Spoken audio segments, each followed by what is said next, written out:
സ്കൂളിലേക്കുള്ള പോക്കിലാണല്ലോ നമ്മളെല്ലാവരും. സ്കൂളിലേക്കുള്ള പോക്കിന്റെ ഒരുക്കത്തിലാണ്. മധ്യവേനൽ അവധിക്ക് ശേഷം സംസ്ഥാനത്തെ സ്കൂളുകളും കോളേജുകളും ഒക്കെ ഇന്ന് തുറക്കാണ്. സ്കൂൾ പ്രവേശനോത്സവത്തിന്റെ സംസ്ഥാനതല ഉദ്ഘാടനം Ernakulam Elamakkara government higher secondary സ്കൂളിൽ മുഖ്യമന്ത്രി പിണറായി വിജയൻ നിർവഹിക്കും. 2.5 ലക്ഷത്തോളം കുട്ടികളാണ് ഇത്തവണ 1ാം ക്ലാസ്സിൽ എത്തുന്നത്. നമ്മുടെ കോട്ടൺ ഹിൽ സ്കൂളിൽ നിന്നും സ്റ്റെഫിൻ ചേരുന്നുണ്ട്. തിരുവനന്തപുരത്തെ എന്നല്ല ഏഷ്യയിലെ തന്നെ ഏറ്റവും കൂടുതൽ പെൺകുട്ടികൾ പഠിക്കുന്ന സ്കൂളാണ് കോട്ടൺ ഹിൽ സ്കൂൾ. അവിടെയാണ് സ്റ്റെഫിൻ ഉള്ളത്. Stephin, good morning. സ്റ്റെഫിൻ, ഈ പ്രവേശനോത്സവത്തിന്റെ ഒരു തിരക്കെന്നൊക്കെ പറഞ്ഞാൽ അത് കോട്ടൺ ഹിൽ സ്കൂൾ കഴിഞ്ഞ് മറ്റെവിടെയും ഉള്ളൂ എന്ന് ഞാൻ എപ്പോഴും വിചാരിക്കാറുണ്ട്. അവിടുത്തെ ഒരു ഒരുക്കങ്ങൾ എത്രത്തോളമാണ്? എന്തൊക്കെയാണ് അവിടെ ഇന്ന് സംഘടിപ്പിക്കുന്നത്?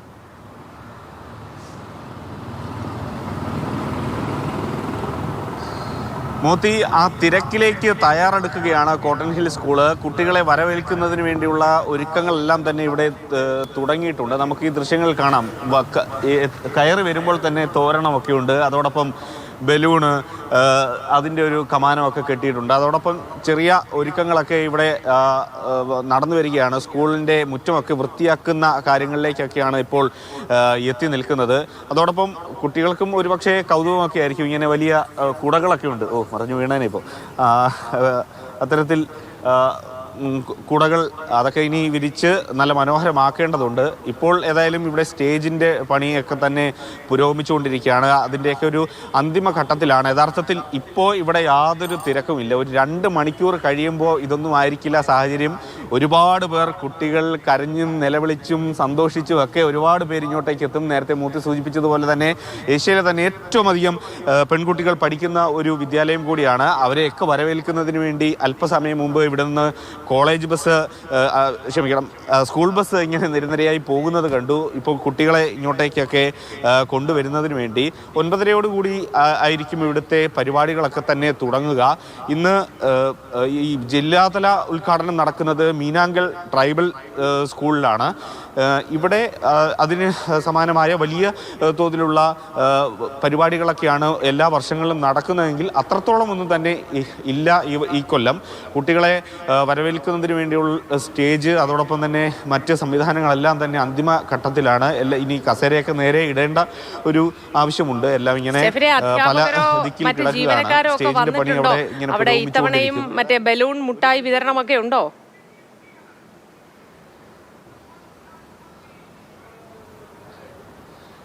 മോത്തി, ഇപ്പോൾ ഏതായാലും അധ്യാപകരും ഒന്നും തന്നെ ജീവനക്കാരും ഒന്നും തന്നെ വന്നിട്ടില്ല. ഏതാണ്ട് ഈ സ്കൂൾ ബസ് ഓടിക്കുന്ന കുറച്ച് ഡ്രൈവർമാരൊക്കെ മാത്രമേ ഇവിടെ ഉള്ളൂ. മറ്റുള്ളവരൊക്കെ തന്നെ എത്തുന്നതേ ഉള്ളൂ എന്നുള്ളതാണ് നമുക്ക് മനസ്സിലാക്കാൻ കഴിയുന്നത്. അവർ ഓരോരുത്തർക്കും ഓരോ പരിപാടികൾ കൊടുത്തിട്ടുണ്ട്. പ്രത്യേകിച്ചും ഇവിടെ സ്റ്റേജിൻ്റെ ഡെക്കറേഷൻ, അതോടൊപ്പം തന്നെ ഈ കസേരയൊക്കെ നിരത്തുന്നത്, അതൊക്കെ അതുമായി ബന്ധപ്പെട്ട് ഓരോ പരിപാടികൾ ഓരോരുത്തർക്ക് ഏൽപ്പിച്ചിട്ടുണ്ട്. അതോടൊപ്പം കുട്ടികൾക്ക് സമ്മാനം ഉറപ്പായിട്ടും ഉണ്ടാകും. സാധാരണഗതിയിൽ സ്കൂളിലേക്കൊക്കെ വരുമ്പോൾ അവരെ വരവേൽക്കുന്നതിന് വേണ്ടി പലരും കരഞ്ഞും നിലവിളിച്ചും ഒക്കെ ആയല്ലോ വരുന്നത്. അതൊക്കെ അവരെ ഒന്ന് ശാന്തമാക്കുന്നതിന് വേണ്ടി അത്തരത്തിലുള്ളൊരു സമ്മാനം കൊടുപ്പും അതൊക്കെ ഇതിൻ്റെ ഭാഗമായി ഉണ്ടാകും. ഏതായാലും 9:30 ഇവിടുത്തെ പരിപാടികളെല്ലാം തുടങ്ങുന്നത്.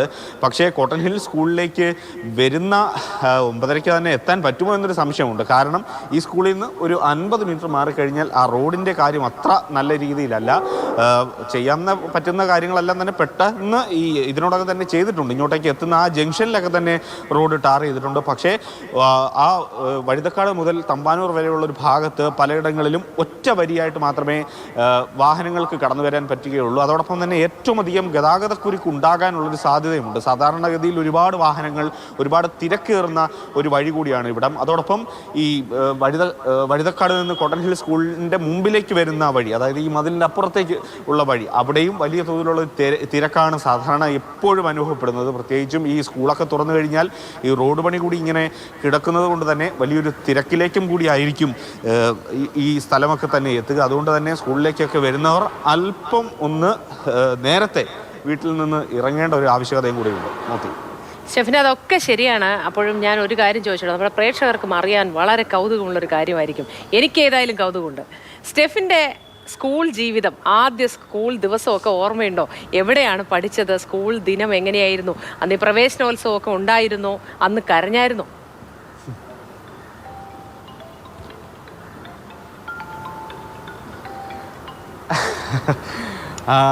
ഞാൻ പഠിച്ചത് ആയൂർ, കൊല്ലത്തെ ആയൂർ സെൻറ് ആൻഡ് സ്കൂളിലാണ്. ഈ കരഞ്ഞ് നിലവിളിച്ചൊക്കെയാണ് പോയതെന്ന് പറഞ്ഞു കേട്ടിട്ടുണ്ട്.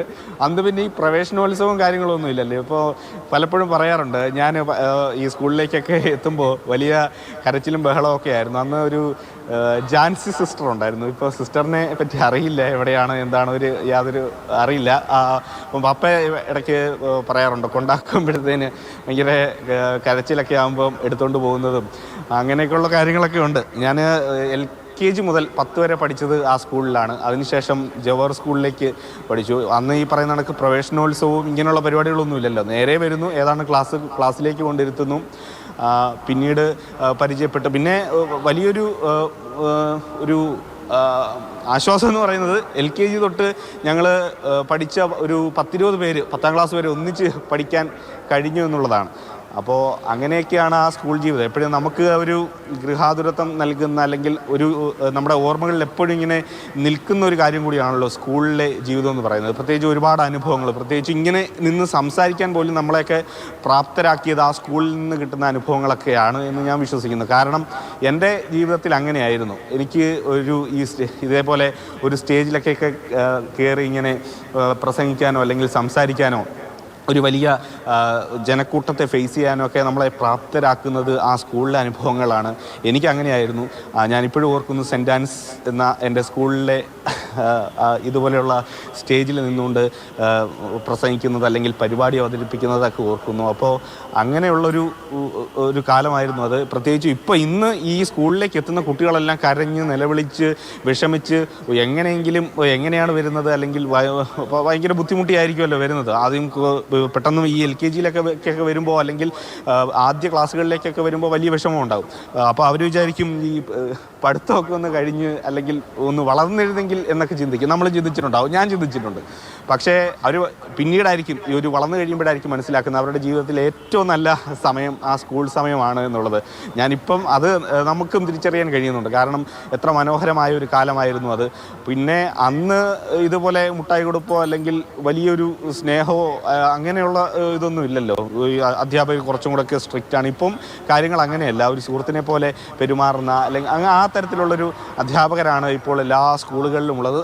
എന്നെ പഠിപ്പിച്ചതും അങ്ങനെയുള്ള അധ്യാപകരാണ് കൂടുതലും. അപ്പോൾ അതൊക്കെയാണ് സ്കൂളിലെ ഒരു ഓർമ്മകൾ എന്ന് പറയുന്നത്. അപ്പോൾ എപ്പോഴും നമുക്ക് തിരിഞ്ഞു നോക്കുമ്പോൾ ഏറ്റവും അധികം നമ്മുടെ മനസ്സിൽ സന്തോഷം നൽകുന്ന ഒരു ഓർമ്മകൾ എന്ന് പറയുന്നത് തീർച്ചയായിട്ടും സ്റ്റെഫിനെ സന്തോഷമുള്ള മധുരമുള്ള ആ ഓർമ്മകൾ അത് തന്നെയാണ് എല്ലാ കാലത്തും നമ്മളെയൊക്കെ പോലെയുള്ള മനുഷ്യരെ മുന്നോട്ട് നയിക്കുന്നതും നമ്മുടെ ഉള്ളിൽ അങ്ങനെ മധുരം കിനിയുന്നതുമായ ഓർമ്മകൾ. സ്റ്റെഫിനെ ഇനി അടുത്ത മണിക്കൂറൊക്കെ വരാൻ കേട്ടോ സ്റ്റെഫിനിലേക്ക്. കാരണം നമ്മുടെ പ്രവേശനോത്സവം എന്തായി എന്നൊക്കെ അറിയണമല്ലോ, മക്കളൊക്കെ വന്നോ എന്ന്. ശരി സ്റ്റെഫിൻ, നല്ലൊരു ദിവസം ആശംസിക്കുന്നു.